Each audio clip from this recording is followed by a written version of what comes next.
Good morning, everybody. Good morning. It is Thursday, March 16th, I believe, of 2023, and we are going to be continuing the reading of Twice in a Lifetime by Dorothy Garlock. For those of you who are new here, I want to say a very, very special welcome to you. And to all my returning travelers, I want to say thank you for your continued support.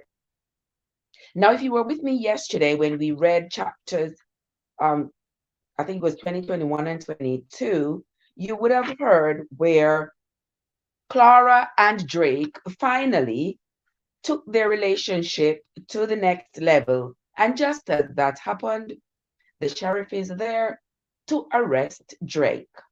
And we know that came about because of Naomi. So we are going to continue the reading this morning. We are on to chapter 23. If you are just coming into the live, guys, do not forget to hit that like button. If you have not yet subscribed to the channel, now is a great time to do so. Now let's begin. Chapter 23 of Twice in a Lifetime by Dorothy Garlock. Clara was so stunned by what the sheriff said that she had to put a hand on the back of the Plymouth to steady herself.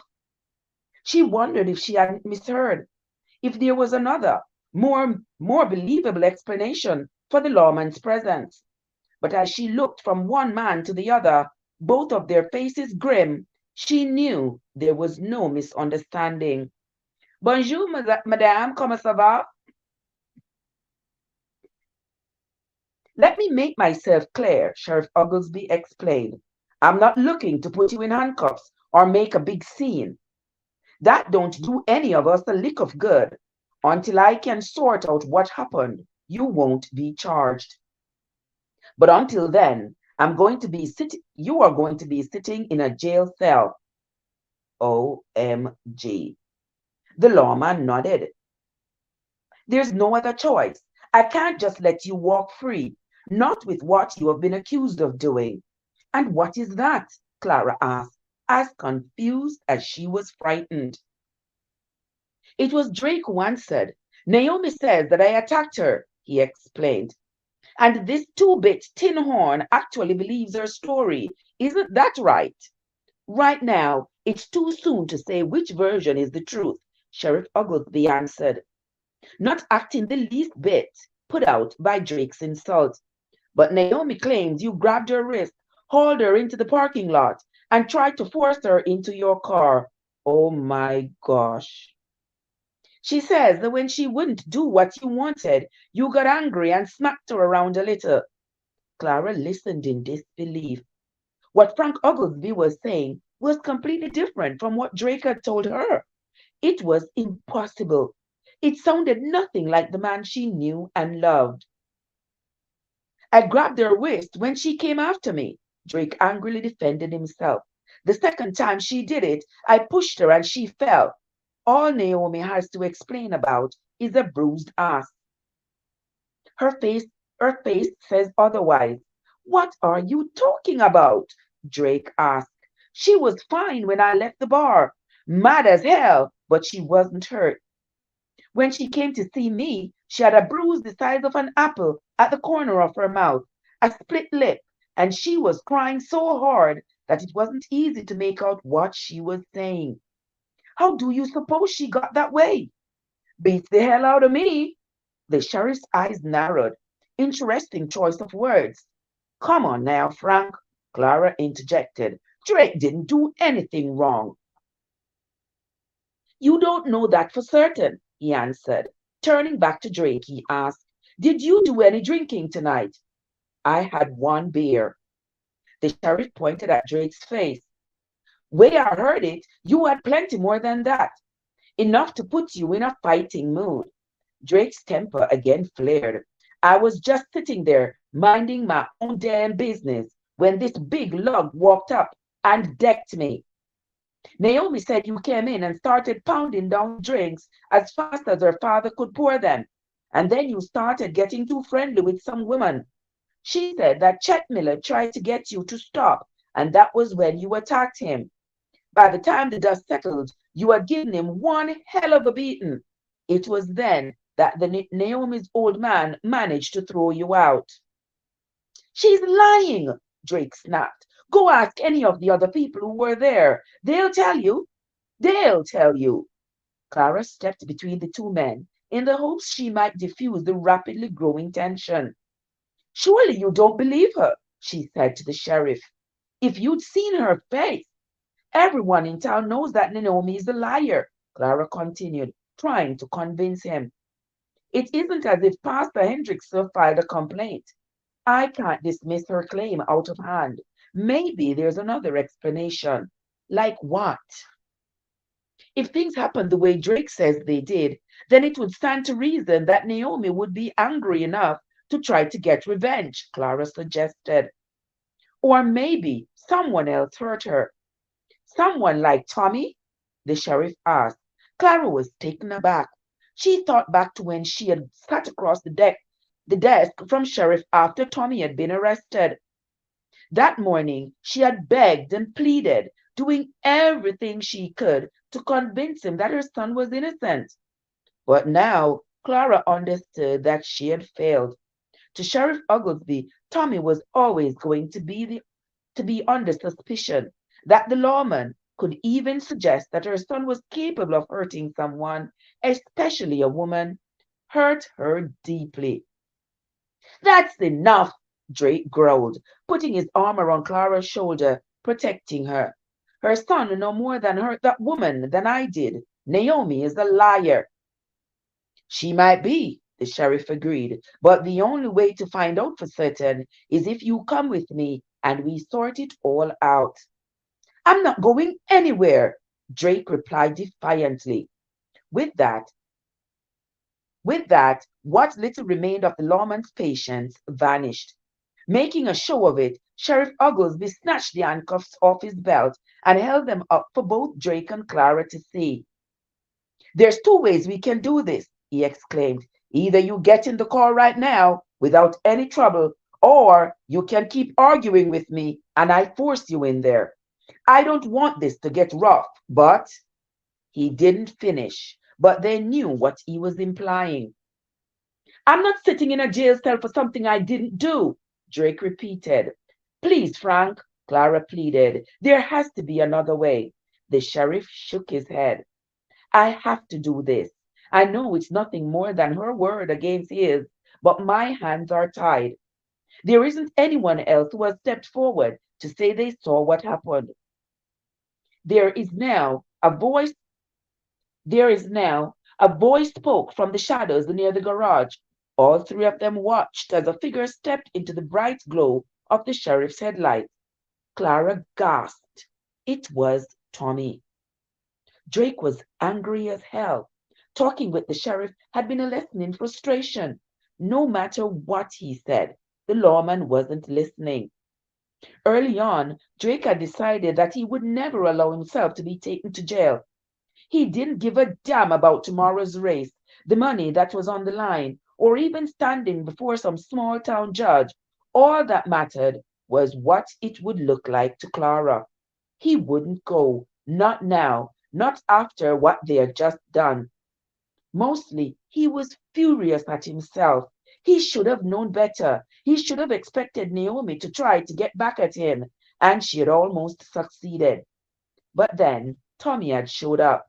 Clara rushed over to her son and threw her arms around him, hugging him close, thankful that he was home and safe. She started to ask questions, wanting to know where he had been, not accusingly, but out of justified concern. But the sheriff's deep voice spoke over hers. What are you talking about, son? The lawman asked. Tommy shrugged. I saw what happened, he answered. I was there watching. He paused and looked right at Drake. I saw everything. Drake wondered if the boy was telling the truth. He was dressed in a simple white t-shirt and a pair of jeans. Drake tried to remember what the person he had chased had been wearing, but the memories were too distant now, fuzzy, made up more of generalities than specifics. He couldn't say it had been Tommy. He couldn't say it hadn't been either. You were there? At the bar? Clara asked her son. Tommy nodded. Outside. I was outside. Then you can clear this whole mess up, she said hopefully. Tell the sheriff that Drake didn't do what Naomi is accusing him of doing. Stop that, Clara, the lawman chided her. All we want is the truth, not how we want things to be. He turned towards Tommy. All right then, son, he said. Why don't you start at the beginning? And don't leave anything out. Once again, Tommy glanced at Drake, his eyes flat. The race car driver suddenly understood how precarious, how dangerous of a situation he was in. He thought back to how badly the boy had reacted when he had tried to repair the garage door, flying off the handle at the mention of Naomi's name. For the bar owner's daughter, he had practically abandoned his family. Even if Tommy hadn't seen a thing, had instead been miles from the seed bar, all he had to do was agree with whatever story Naomi had cooked up, and Drake would be spending a long time behind bars, no matter how loudly he proclaimed his innocence. His fate rested in Tommy's hands. Well, the boy began. It happened like this. Tommy stood down the street from Sheriff Oglesby's office, smoking a cigarette as he watched the front door. Darkness had fallen. Other than the occasional car, no one was out. Almost 2 hours had passed since he had watched Naomi's run-in with Drake McCoy. It had been half that. It had been half that since he had followed her here, staying out of sight. For reasons he didn't completely understand, he hadn't revealed himself to her. All that time, one question kept racing around in his head. What the heck is she up to? He had a few guesses, none of them good. To Naomi, everything was a game. He saw it in the way she argued with her father, brutally, as if she was trying to draw blood. It was there in how she manipulated him into doing what she wanted. And it was painfully obvious in the way she strung him along, offering him a kiss here, a touch there, but always stopping him just before things went too far. Deep down, Tommy had begun to suspect that she was playing him for a fool. Lately, he had started to notice the way other men looked at him in the tavern and around town, as if they were holding back laughter. If the rumors were about Naomi, if the rumors about Naomi were true, then a good number of them had likely shared her bed. Tommy often thought about what his mother had said, her many warnings about the bartender's daughter, about how she would lead him down the road to ruin. Not that he wanted to admit it, but Tommy had wondered if she was right. It bothered him enough that he had been pacing, trying to sort through his tempestuous thoughts, considering whether to go into the bar when Drake had spotted him and even chased. It had been easy to ditch the race car driver, but when he hung around, Tommy had gotten more of a show than he expected. Suddenly, the sheriff's door opened and Naomi stepped out. From where he stood, Tommy could see she was a mess. Mascara had run down her cheeks and her shoulders heaved as if she was crying. But then, as she began to walk towards him, something changed. She straightened up, her gait quickened, and a triumphant smile spread across her face. The sight of it made Tommy nervous. He waited until she was only a couple of feet away before he stepped into her path, startling her so badly that she yelped. Jesus, Tommy, she shouted, you scared me half to death. What were you doing in there? He asked. Naomi followed Tommy's eyes over her shoulder. When she turned back to him, her smile had grown thinner, more malicious. I had an idea, she said gleefully, a wicked one, something that will be lots of fun. What did you do? Tommy demanded, the words coming out so brusquely that Naomi looked momentarily taken aback. I had a run-in with that fellow you were talking about. The one who races cars and is sweet on your mother, she explained. He got too rough with me, so I decided to return the favor. Tommy saw that Naomi had failed to mention that she had followed Drake to his car and thrown herself at him twice. After she had slapped the driver for rejecting her, he had finally had enough, accidentally knocking her to the ground. Tommy wondered if she had ever willingly shared those details with him. He doubted it. "You're out for revenge?" he said. "Exactly. That's why I did this," she answered, stepping into the soft light of the street lamp. Tilting her head to give him a good look at her face, Tommy recoiled at what he saw. An ugly bruise bloomed at the corner of her mouth. But Drake, Tommy stumbled. Naomi laughed, short but loud. After he drove off, I went back into the bar and convinced Chet Miller to suck me one. She frowned. I told that idiot not to hit me very hard, but I swear he loosened a tooth. It hurts like hell. You had him hit you on purpose? It had a look con- it had to look convincing. Tommy was stunned. But why would you do that? So I could blame it on McCoy. She smiled. Doing so made her wince on account of her new bruise. I went to Oglesby and told him that your mother's sweetheart forced himself on me, and that when I fought back, he got rough.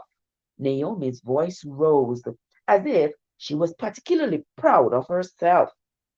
I was such a good actress that I think he bought every word. Did the sheriff say what he was going to do about it? Arrest McCoy, she answered. I just wish I could be there to see the look on his face. But it isn't true. You are lying, Tommy managed. He couldn't believe what he was hearing.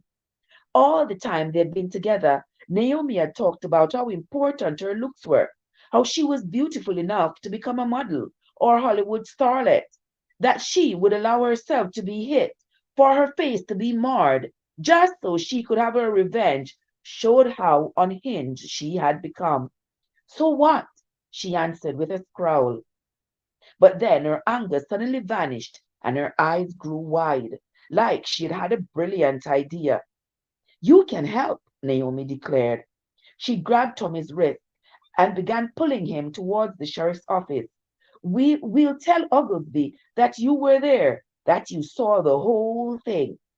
Together, we'll make sure McCoy's got locked up.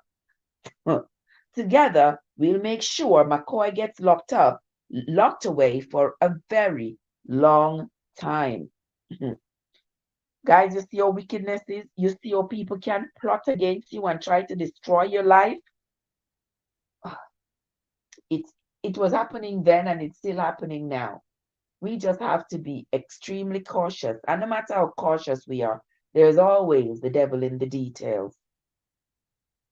Courtian is here. Morning, my sister. How are you doing? Good to see you. Thank you so much for coming. It's always a pleasure, my love. Let us continue. Tommy yanked his hand free. I did see everything, he told her. I was watching the two of you the whole time. Wait, Naomi replied, stunned. You did what? You what? I saw you throw yourself at him. I know that you tried to kiss him. Drake didn't do a thing. What happened was all because of you. No, it wasn't like that, she began. But Tommy silenced her. Stop lying, he shouted. I know what I saw. Just like that, something changed inside of Naomi. Like a light switch she had flicked. Gone was the shock at that revelation. It was replaced with a seductive stare, her lips pursed, all of her charms on display. I'm sorry you had to see that, but it wasn't what it looked like, she cooed, stepping towards him and brushing against his arm. You are the only man I want. I was just having some fun, that's all. Nothing was going to happen, I promise. But Tommy held his ground. I don't believe you. And so, for the second time in less than a minute, Everything about Naomi shifted.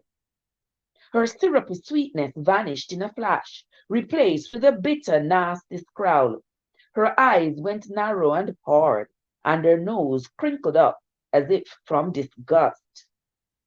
Then what are you going to do? She snapped. Run home to mommy and tattle on me? Or are you going to be the man and do what I want? I won't go along with this, he answered. Naomi reacted with genuine surprise. Maybe you don't understand what I mean, she snarled. Either you go along with this and quit being so damn independent, or you and me, she paused for emphasis, are through. Tommy knew he had a choice to make. Either he stood up for what he knew to be right, or he went along with Naomi's despicable plan. One meant an innocent man might end up behind bars, the other that he would never touch a certain beautiful young woman ever again. Surprisingly, it wasn't too hard to make that decision. He shook his head. What you are doing is so wrong. Naomi laughed in his face. So now the little boy thinks he's a man, huh? Well, you are not. You are pathetic. And then, just like in the parking lot, Naomi lashed out. The slap stung, but Tommy took it without flinching or trying to stop her, just as Drake had done. Unfortunately, his reaction only made her angrier. Do you have any idea how many men in this shitty little town wants me? Naomi shouted. As soon as I step back in my father's bar, they'll be in a line waiting to buy me a drink. And here you are, stupid enough to toss me away. With an especially cruel smile, she added, You know what? Tonight I'm going to go to bed with the first guy who gives me attention. All those things I've denied you, all the fantasies you have been daydreaming about, I'm going to give it to someone else. Tommy knew that her words were meant to hurt him, to make him jealous enough to change his mind. But Naomi didn't realize that all she was doing was making him feel better about refusing to go along with her lie. Goodbye, Naomi, he said matter-of-factly. Watching her walk away, swinging her hips from side to side, Tommy couldn't help but think about how hard it had been to grow up without a father. He wondered how different a person he would be if Joe Sinclair had lived, if his mother's heart hadn't been broken. He only knew the man through stories told, but for some reason, Tommy thought that his father would have been damn proud of him. But you had already left your office, so I come straight here, Tommy finished. I didn't want Mr. McCoy to get in trouble for something he didn't do. Clara had listened breathlessly to her son's story, hanging on to his every word. When Tommy had explained that Drake was innocent, she had been unable to hold back a smile. Looking at Tommy as he answered each of the sheriff's questions, Clara realized that he was no longer a boy, but on his way to becoming a man. Joe would have been so proud. Well, then, seems I need to have another talk with Miss Naomi, the lawman said, tipping his, tipping his hat back to scratch his head.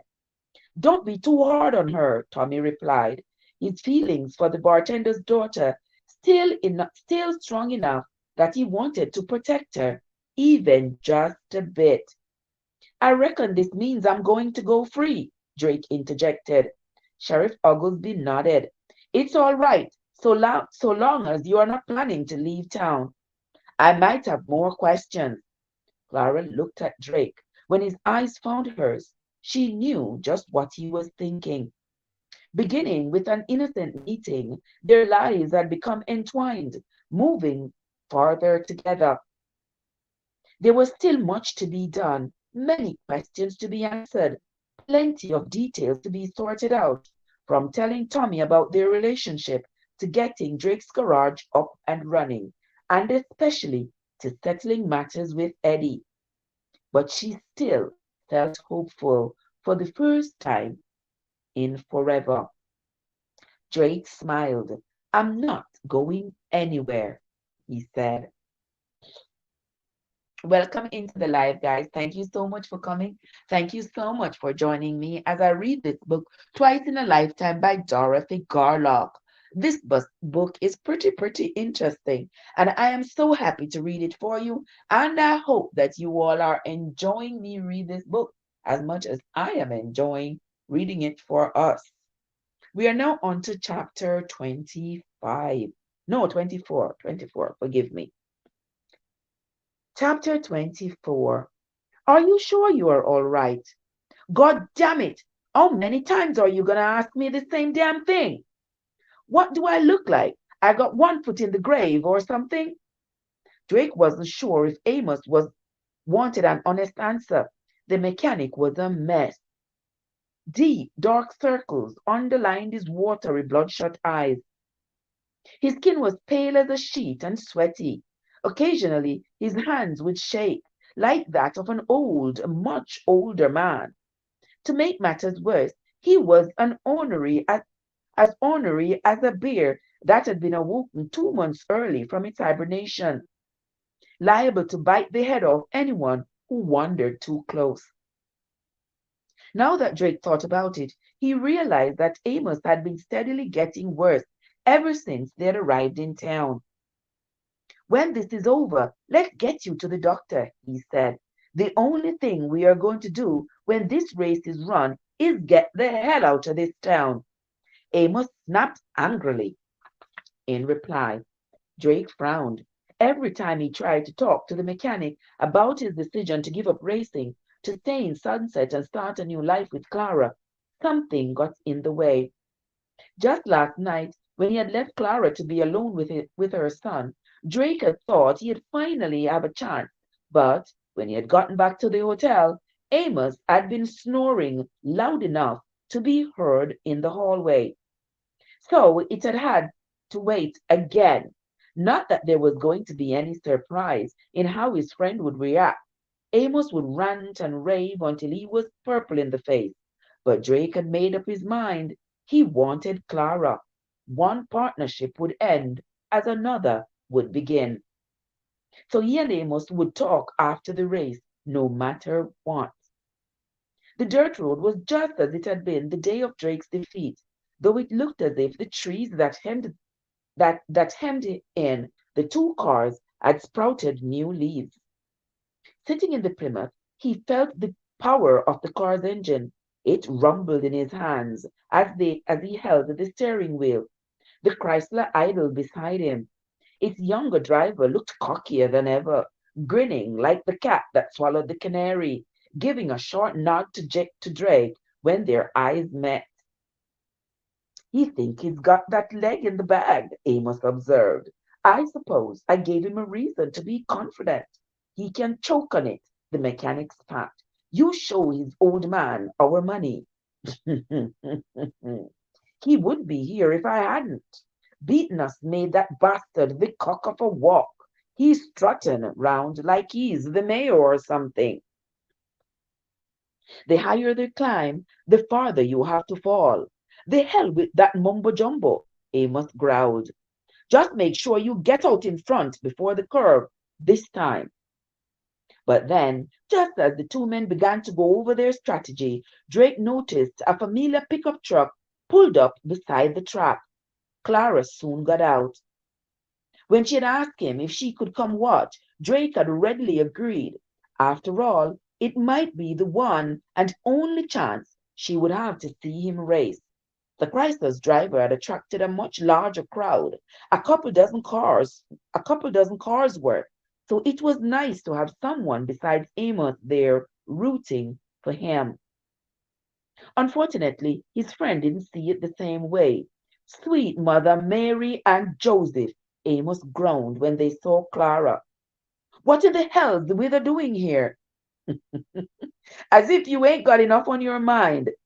Fast as the pistons firing upon the Plymouth hood, Drake grabbed the mechanic's wrist, yanking the man closer as he squeezed tighter. His patience with Amos had come to a sudden angry end. Watch your mouth, buddy, he growled, his voice as low as the rumble of the engine. I've put up with your goofiness for a long time, But I won't sit here and let you run Clara down. Do you understand me? Amos looked hard at him, his eyes wet and distant. You done saying your piece? He finally asked. Drake answered by letting him go. Just win the goddamn race, the mechanic swore before walking away. For the first time, Drake wondered if ending his partnership with Amos might be easier than he expected. Clara stared at her reflection in the rearview mirror, wondering if she looked good enough. She had tried on 3 outfits that morning, never completely satisfied, always wishing she was prettier. Eventually, she had settled on something casual, her favorite blue blouse and a pair of trousers, tying her hair back with a ribbon. She wanted to look nice for Drake, but not too dolled up, a delicate balance. Still, if you go home to change again, you are gonna miss the race. Tommy sat beside her in the passenger seat, leaning against the door and smiling. I just want to make a good impression, that's all. I've noticed the way he looks at you. He likes what he sees. Clara blushed, though it was nice to hear a compliment from her son instead of backtalk or other harsh words. Are you sure you don't want to wish Drake good luck? Nah, Tommy answered, stifling a yawn. It's not much fun being in the third wheel. I just watch from here. All right, suit yourself. Outside, excitement for the race was steadily building. A crowd had gathered, pushing in another among the trees and bushes lining the road. Everyone Clara met was familiar. Most were friends or relatives of Raybox, Drake's opponent. She gave a few nods and words of greeting, but didn't allow herself to linger. But even with everything that was happening, Clara's thoughts didn't stray from her son. Last night, after Drake had gone back to the hotel, she and Tommy had sat at the kitchen table and talked. When she had told him about his grandmother's accident, he had been shocked, then angry at himself for not being around to help. He had even lashed out at Naomi, claiming that she had just been using him for her own amusement. For her part, Clara said little, not wanting to add fuel to that fire. Instead, she had put her hand on Tommy's and said that it was all water under the bridge. To her great relief, he hadn't moved away or disagreed. Maybe this really was a new beginning. Drake wasn't hard to find. The Plymouth rumbled beside another sleek, powerful car, dappled sunlight sparkling off both hoods. He waved from behind the windshield. She gave him a smile as she approached, but it faltered a bit when she noticed Amos walking away, his back to her, his hands stuffed in his pockets. She wondered if he was leaving because of her. Are you sure it's all right that I'm here? She asked as she leaned against Drake's door, her hands resting on the open window. Of course, he answered. Why wouldn't it be? Clara almost said something about Amos. She had never told Drake what the mechanic had said to her in the hotel lobby, but then thought better of it. She wouldn't want to distract him, not with the race just about to start. Are you nervous? She asked instead. Drake shrugged. Not really, he replied, then chuckled. What's so funny? This, he said, winging his thumb back and forth between them. It reminds me of the day we met, although we have switched spots. Clara smiled at the memory. She couldn't believe how much her life had been changed that afternoon, all for the better. I'm glad you are here, Drake told her, placing his hand on hers.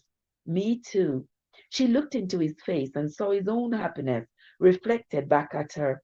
Right there in his eyes, he was as open as her.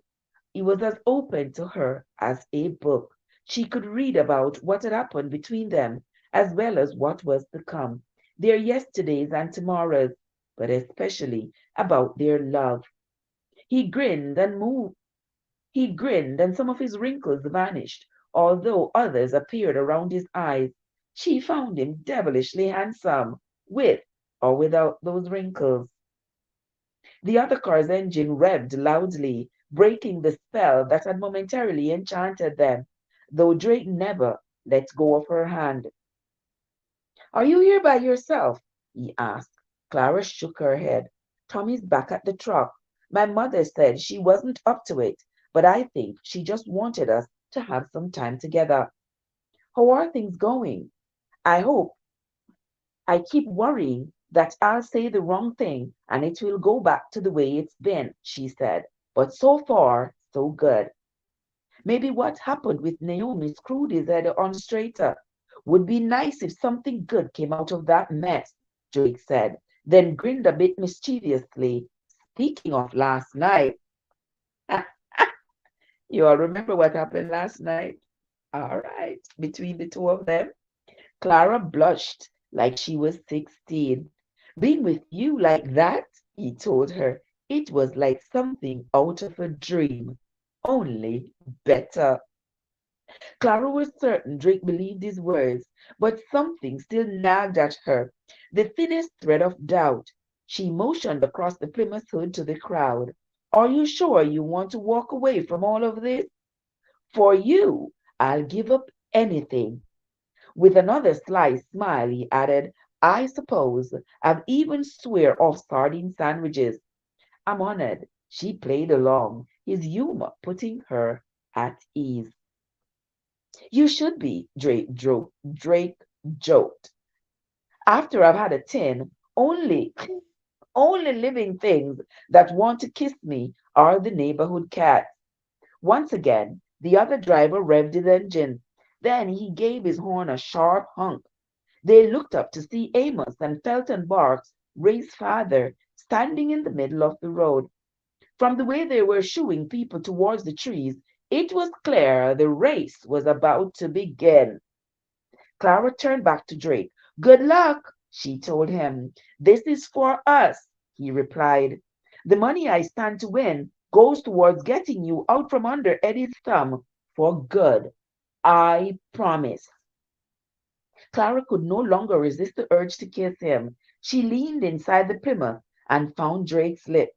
She touched them softly, letting them linger for a while before stepping back. Be careful, she said. Don't worry, Drake said. I'll be back before you know it. Get in the goddamn car now. Sweetwoods raced out of the diner and down the sidewalk towards the Cadillac. He spat a half-chewed piece of toast from his mouth. He didn't know how many coins he had thrown on the counter to pay for his breakfast, but he didn't care, not after what he had just heard. What's going on? Jesse asked, leaping up from where he had been leaning against the car, a cigarette dangling from his lips. Did you hear something? Sweet couldn't help but notice that while one of his men dabbled questions, the other was doing just as he had been told. Malcolm was behind the wheel, the engine roaring to life. Quit flapping your gums and get in the damn car! Before Sweet had even shut the door, Malcolm was pulling away from the curb and accelerating down the street. Once his boss had pointed them in the right direction, he floored it, going faster and faster. Jesse turned around in the passenger seat. Is it Barstow? He asked. Sweet grinned, showing just a hint of teeth. There's a race happening, right about now, he answered, his breath raged from running. Out in the woods, some little dirt road. Folks was talking about it. Could be them, Jesse agreed. It was Sweet. It was. Sweet was sure of it. He felt it in his guts. All the no-name forgettable towns, the insult of having to chase after a drug-handling thief, it was finally going to pay off.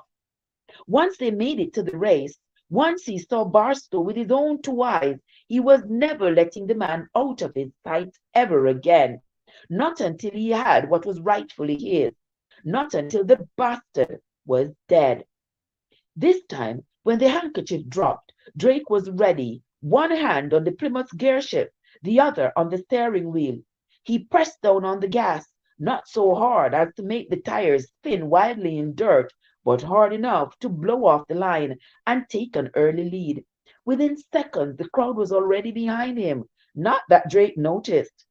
He couldn't hear anyone cheering. He didn't notice the wind whipping through the open windows. He didn't feel the vibration of the car. All he noticed was the track. Unlike the first time he had raced the Chrysler, he was focused. Strangely enough, the reason was the same one that had previously distracted him.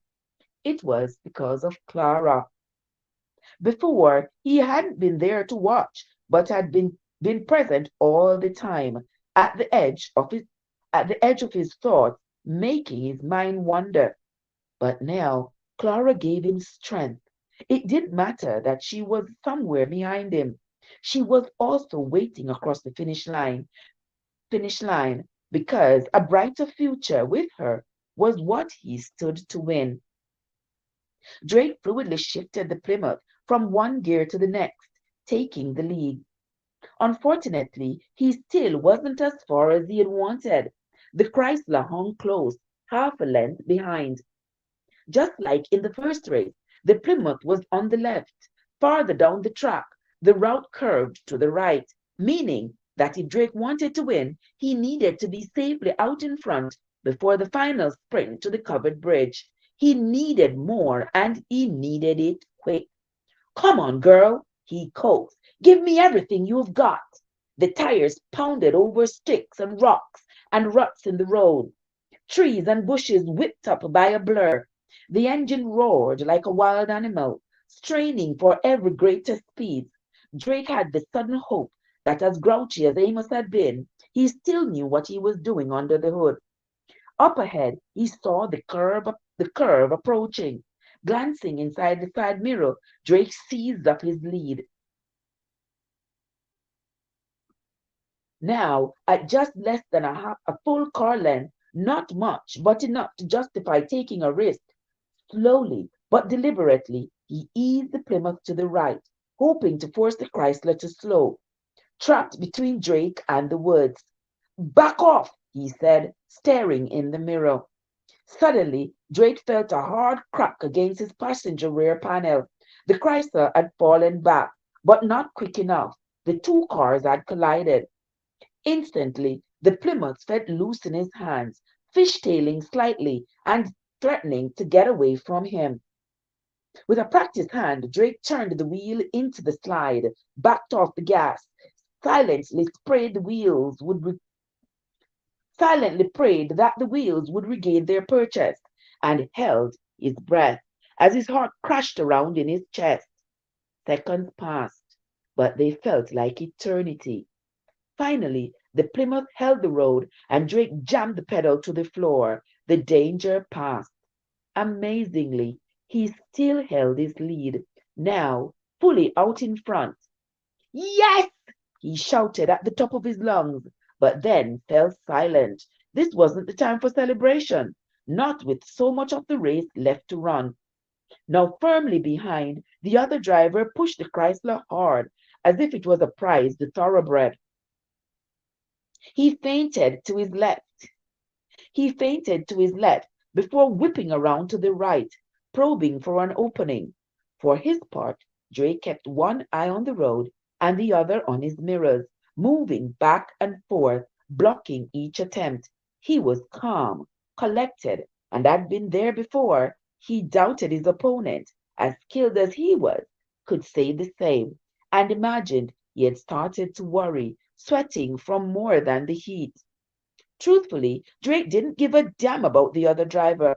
All he wanted was to win.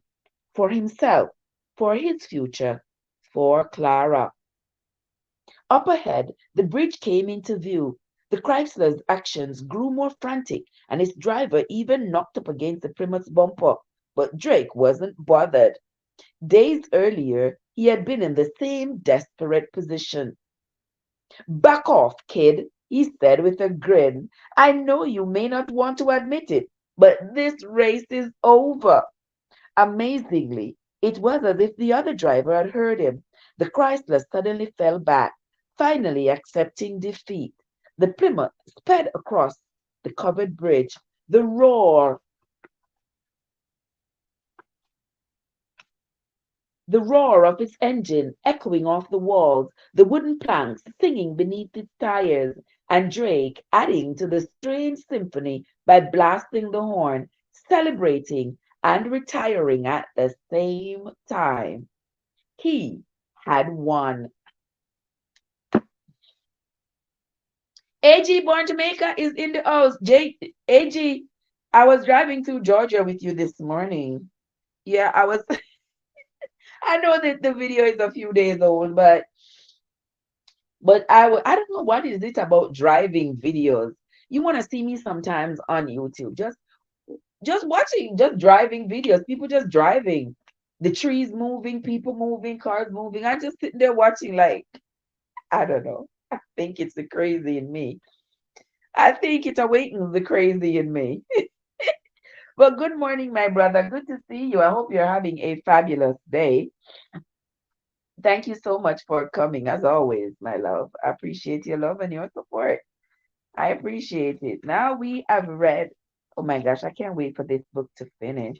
And we are like three-quarters of the way into finishing this book. We are at page 313 and we have 372 to go. Oh my gosh. All right. But before we move along, guys, we're going to talk a little bit. I'm going to tell you a little bit about the author of this book. It says Dorothy Garlock is one of America's and the world's favorite novelists. Her work has consistently appeared on national bestsellers lists, including the New York Times list. And there are over 15 million copies of her books in print, translated into 18 languages. She has won more than 20 writing awards, including an RT Reviewers' Choice Award for Best Historical Fiction for A Week from Sunday. Oh, that's the name of that book, A Week from Sunday. 5 Silver Pen Awards from Affaire de Coeur and 3 Silver Certificate Awards. Her novel, With Hope, was chosen by Amazon as one of the best romances of the 20th century.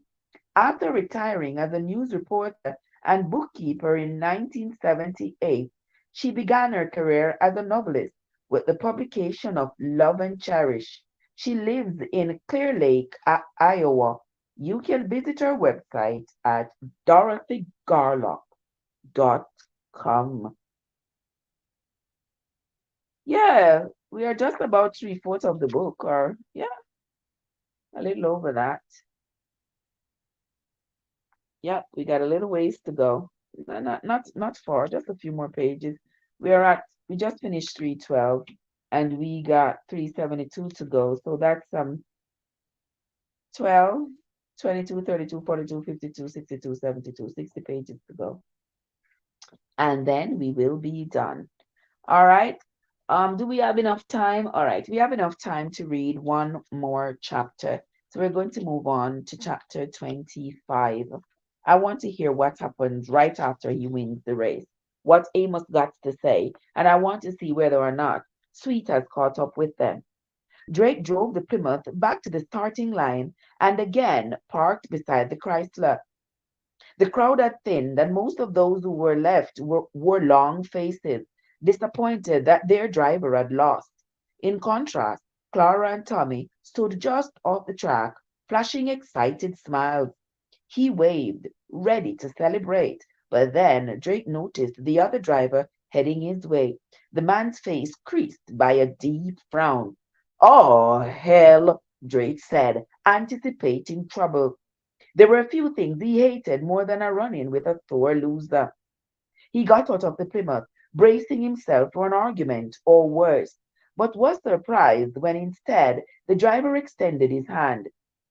That was one hell of a race you run, he said. Makes me feel damn lucky I won our first go-round. Luck had nothing to do with it, Drake disagreed. With that car of yours and the way you handle it, you are going to win more than your fair share. After he and the other driver had finished, Drake headed for Clara. On the way, he noticed Amos collecting their winnings from his nemesis. The older man's earlier bravado was gone. He looked heartbroken, like he might be sick, slowly counting out the bills as if he couldn't believe he had to part with them. That was incredible! Clara congratulated him, beaming from ear to ear as her arms slid around his waist, pressing herself against his body. Not bad for my last race, he answered. Why would you stop doing this? Tommy had wandered close, his eyes wide as he stared at the two cars. If I could drive like that, he added, I don't think I'd ever get out from behind the wheel. Hmm, Drake laughed. I said the same thing when I was your age. So what happened? He looked at Clara and thought about how falling in love with her had changed so much, even how he felt about racing cars. Everything was different now, and he couldn't have been happier. When you get older, Drake explained, you might be surprised. Nuts to that, the boy argued, making a sour face. Tommy, Clara scolded. So how fast can it go? He asked, ignoring his mother. Drake couldn't help but notice the change in Tommy. He remembered when he had tried to enlist the boy's help to fix the garage. Tommy had been quick to anger, itching for a fight. But now he seemed more relaxed, at ease with himself and his mother. Drake hoped it would last. Maybe you and I take it out in the country and find out, Drake said to Tommy. Clara elbowed him in the ribs. What? Just because I'm not going to race anymore doesn't mean I'm never going to get in the itch to go speeding down a dirt road. Now all three of them laughed, while Drake knew there was still unfinished business ahead, like his impending talk with Amos and settling Clara's issues with Eddie. He refused to be distracted. Nothing and no one was going to ruin his day. That's him, ain't it? Jesse pointed towards the track. Two men stood in front of the recently returned race cars. It appeared that they were counting money. Watching them, Sweet's heart started to pound. Though he was some distance away, there was no doubt in his mind that one of them was Amos Barstow.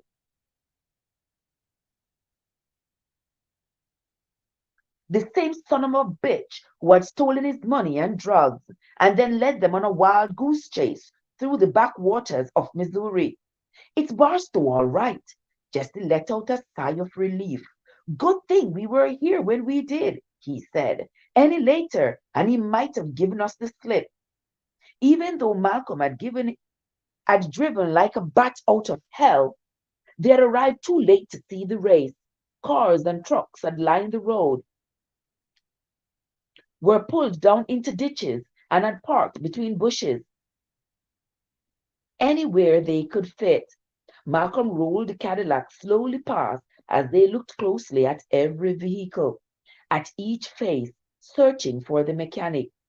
Eventually, they had parked and begun traipsing through the woods, ignoring the cheers and groans of disappointment from the crowd, working like hunting dogs on the trail, sniffing for the fox. When the race ended, some race goers left, making their job a little easier. But it wasn't until Sweet saw the black Plymouth headed towards them that he allowed himself hope that they were on the right track. Soon after, Jesse had pointed. Sweet popped a butterscotch candy into his mouth. He savored the sweet taste, his eyes never leaving Barstow. Then he pulled his gun from his waistband. Holy mackerel. Hey now, Jesse cautioned. Ain't we gonna wait till there ain't so many people around? He found himself. So why not follow till we get them alone? Malcolm grunted. It wasn't clear whether he agreed or not. Sweet didn't give a damn either way. He had been searching for the mechanic for too long to wait even 1 minute more. He thought of all the damage that had been done to his standing back in St. Louis, all that he had lost, much more than just his money and drugs. It was time to settle up. Come on, he said, let's get what we came for. Jesus of mercy. 70, 80, 90, and that makes 200. Amos grinned. He liked the way the bill The bills felt in his hand, a tall enough stack that it had some weight to it. Pleasure doing business with you, he said, not meaning it. The other man stalked off, his shoulders slumped, his hands stuffed deep down into his pockets, angry and disappointed, a feeling Amos had experienced plenty of times, but he felt no pity. The man had crowed too loudly for that. Watching him sulk almost made up for Drake losing the first race. Almost. Suddenly, a spasm began to shake his hand, and he had to concentrate hard to quiet it. He needed morphine badly. It was on his mind every second since he had run out. 1 minute he was drenched with sweat, the next he was shivering so hard that his teeth shattered. He slept. He slept fitfully, sound asleep 1 moment, but startled awake the next, couldn't eat, and got angry at the drop of a hat. He had come to believe that if he didn't get a shot soon, he was going to die. But somehow, even with all his suffering, hadn't given in to temptation and so stolen Drake's money.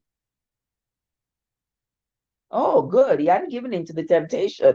I was wondering if he stole Drake's money. It was still there, buried in the bottom of his duffel bag.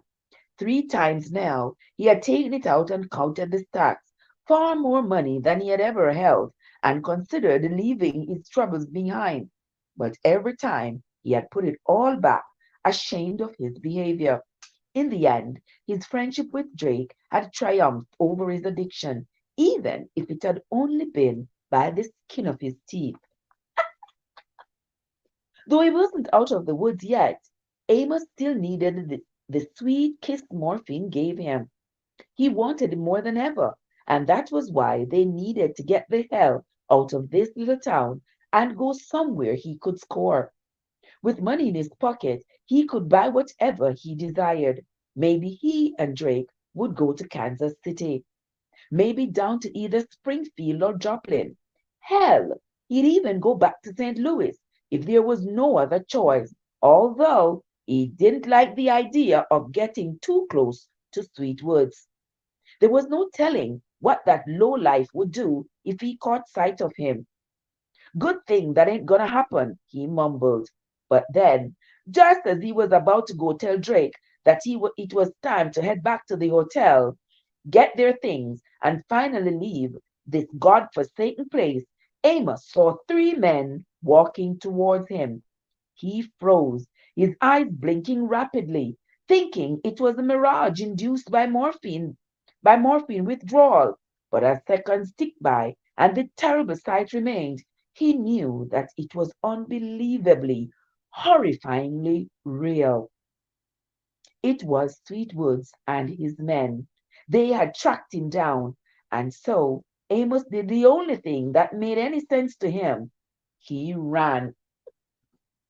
Amos hadn't gone about 5 feet when he heard gunfire. 1 moment, Clara was laughing at one of Drake's jokes. The next moment, she was being pulled to the ground, her knees hitting the dirt hard, unable to understand what was happening. A split second later, she realized that the strange sounds punctuating the early afternoon, loud enough to be heard above the crowd shouts and screams, were gunshots. Lying on her stomach, dumbfounded, she watched as Drake yanked Tommy down. Then moved himself between them and the danger, acting as a shield. Clara imagined he was moving on instinct, memories of his time at war, telling them what to do. What in heaven's name is happening? It didn't take long to get an answer. 3 men ran towards them, down the length of the crude racetrack. One of them was dressed fancier than the others, his clothes a style she had seen in a magazine at a drugstore. His arm was extended, his finger squeezing the trigger of a pistol, causing the gun to fire. What are they doing? Tommy asked, rising up to take a closer look. Keep your head down, Drake hissed, pushing the boy lower. All around them, people ran, trying to escape the chaos. Clara desperately wanted to do the same, but was too frozen with fear to move. Instead, she watched the surreal scene unfold. It was only then that she realized the men were chasing and shooting at Amos. The mechanic ran as fast as he could, his arms and legs churning, breath bursting from his lungs in huge gasps, his face deep red from the effort. Are, are they after Amos? She asked in disbelief. Drake didn't answer, surely as shocked as she was. Somehow, Amos managed to reach the Plymouth without being shot. Bumping against the passenger side door, OMG. He pulled it open and slid inside just before a bullet slammed into the metal, while another smashed out the window, showering him with glass. Clara felt as if she was watching a movie, a gangster picture full of mayhem. When the Plymouth roared to life, she realized that Drake must have left the keys in the ignition. Seconds later, the car was on the move, its tires churning, shooting dirt and rocks everywhere. Fortunately for the mechanic, the men hadn't been able to reach him, but that didn't stop the well-dressed man from shooting out one of the Plymouth's taillights. You are dead, Barstow, the gunman bellowed. You're a dead man. Back to the car, one of the others shouted, We can catch him! We can catch him! They turned and sprinted back the way they had come, leaving chaos and confusion in their wake. But before Clara could start to make any sense of it all, Drake was on his feet, pulling her and Tommy up behind him. Where's your truck? He asked insistently. Too stunned to speak, Clara pointed instead, her arms shaking. Come on, Drake barked. All around them, people screamed and ran, ducking behind bushes and trees. Vehicles raced in every direction as their owners frantically tried to flee. A car sped right towards them, the driver wide-eyed behind the wheel, but veered away at the last second. Finally, they reached the truck. Give me the keys, Drake said. Tommy handed them over. Mom was going to let me drive home, he explained, unable to suppress a smile, excited by the pandemonium. Are we going after them? He pressed, clearly hoping they would be. Drake nodded, his face grim. They all jumped in the cab, Drake behind the wheel, Tommy at the other door, and Clara in between them. When the engine sputtered to life, its weary pistons churning, it was a far cry from the power of the Plymouth. Who were those men? Clara asked, finally finding her voice. Why were they shooting? What did they want with Amos? I have no idea, Drake answered, coaxing the truck out onto the road. But I aim to find out.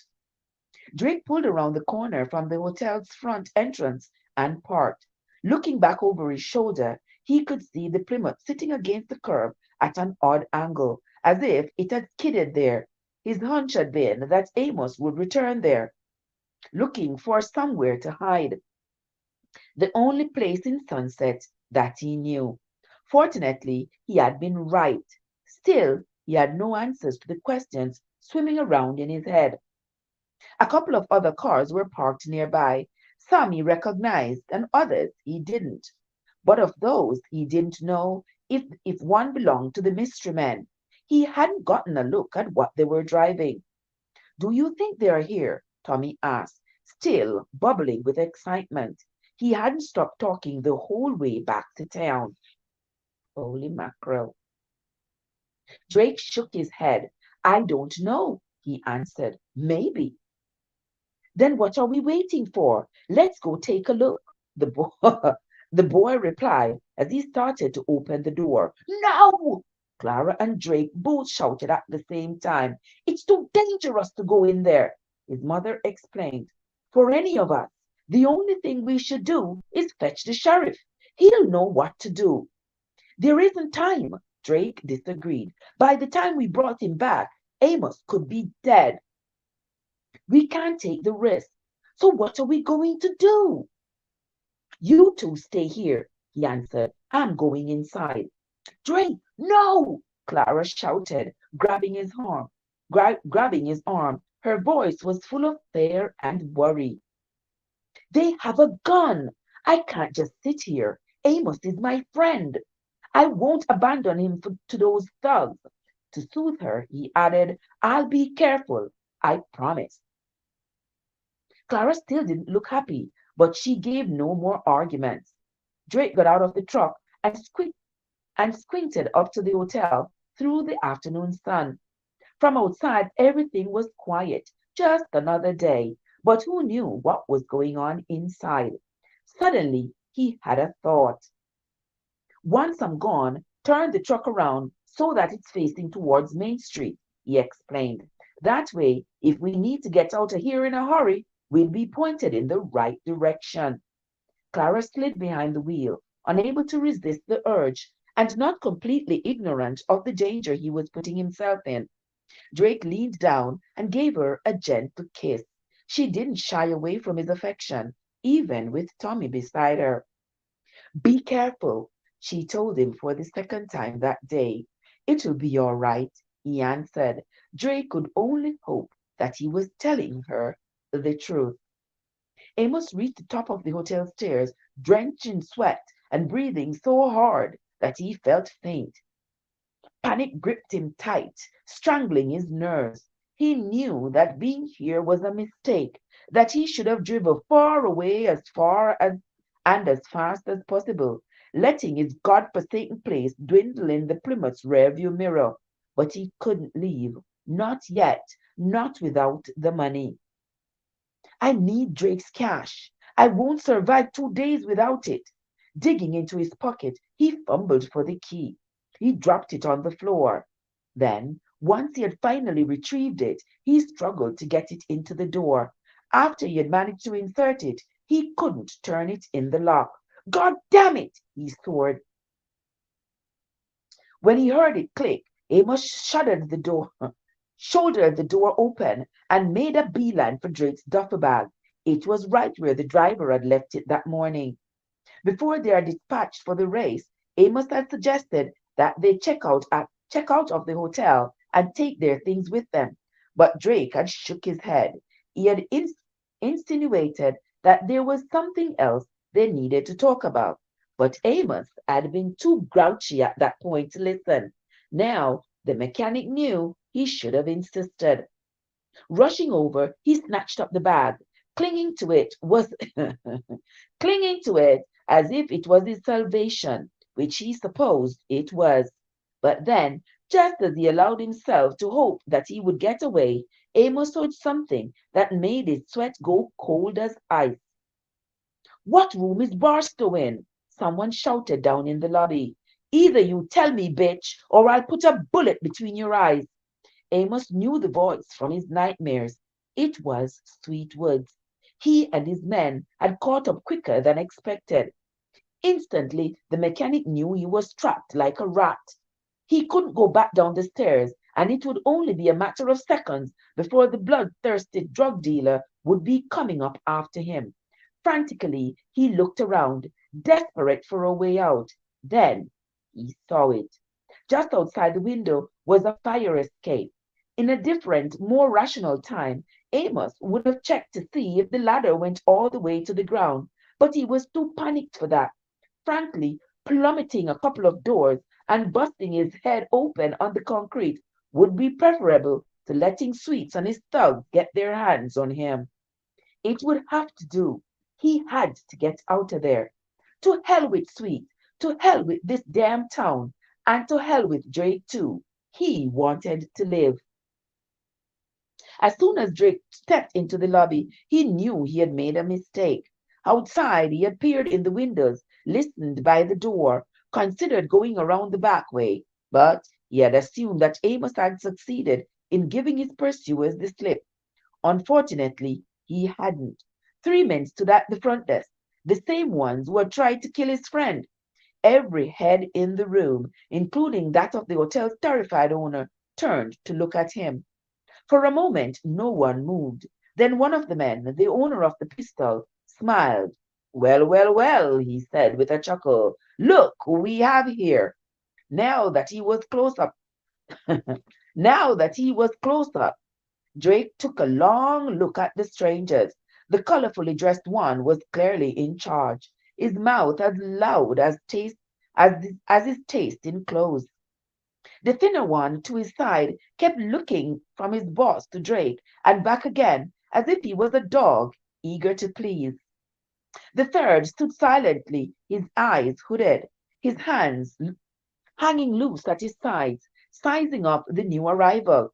Instinctively, Drake knew that it came time for a fight. That one would be the most dangerous. Still, he didn't recognize any of them. Strangely, they seemed to know him. Where is McCoy? The leader asked. Where's who? Drake responded, stalling for time. You know goddamn well who we want, the thinner man snapped, smiling, cocky, and proud. You want to keep breathing. You better answer. I don't know, he lied. Bullshit, the man in charge growled.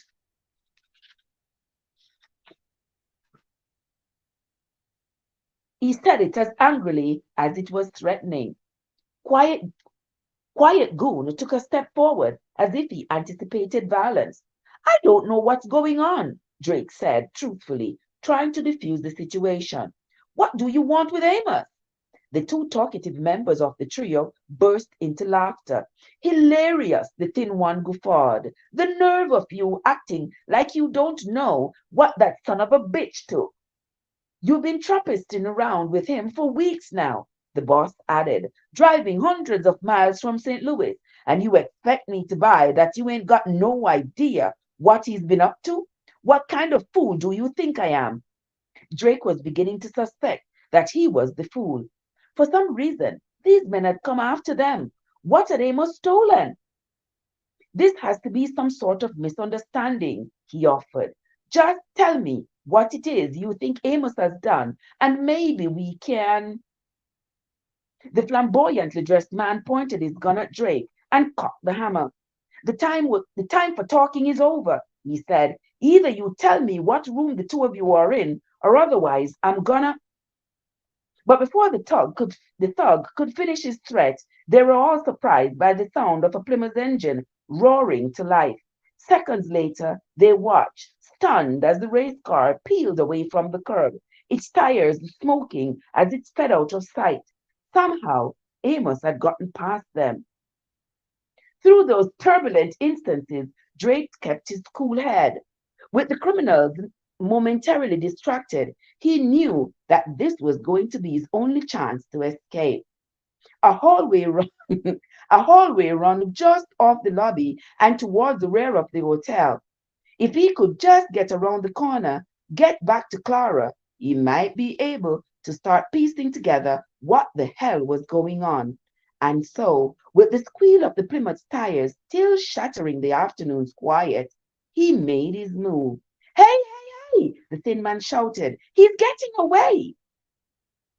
Drake thought that the goon's warning had come too late, that he was fast enough, that, like Amos, he was going to make a clean breakaway. But he was wrong. Just before he made it to safety, the leader, the criminal Drake had never met before today, pulled the trigger and shot him. OMG.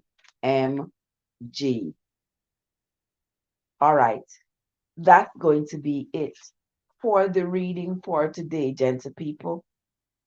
I see you all have come in. I sincerely appreciate you all. Thank you all so much for coming. We are getting closer and closer to the end of Twice in a Lifetime by Dorothy Garlock. And this book is really, really fascinating. I love the way she writes and I love the story. I really do love this story. And I hope you all are enjoying listening to it as much as I am enjoying reading it for us. The amazing M&G is here, and I welcome you, my sister. Thank you so much for coming. Sister Winsome is here as well. Thank you so much, Sister Winsome. And God, Kai says his mouth as loud as the taste in his clothes. Exactly. You see what we talk about. The way her way with words is just so intriguing. I love it. I just love it. Oh yes. Thank you for this one, Dorothy. Thank you so much. You did a great job. Great, great, great, great job. I love it. You have yourself a great day, Sister Amazing MNG. And guys, with it being an hour, we are going to stop the reading for today. When we come back tomorrow morning, we will be moving on to chapter 26 of Twice in a Lifetime by Dorothy Garlock.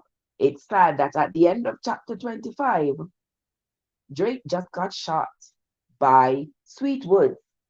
Yes, Sweetwood just shot Drake. And we are going to see what happened after that. And it seems like Amos has gotten away with the last of the winnings. He has also gotten away with all of Drake's winnings because it's all in the duffel bag. There's going to be hell to pay for Amos. Amos, I mean, I tell you guys, that is how drugs will do you. Drugs will put you in trouble and put everybody else around you in equal amounts of trouble. Because when people are on drugs, their inhibition seems to dwindle and they will do just about anything. Here is Amos. He had stolen the drugs and the money from Sweetwoods. And now that Sweetwoods has found him, look who got shot. Drake. And Drake had nothing to do with Amos's bad dealings. But that's going to be it for me for today, my friends.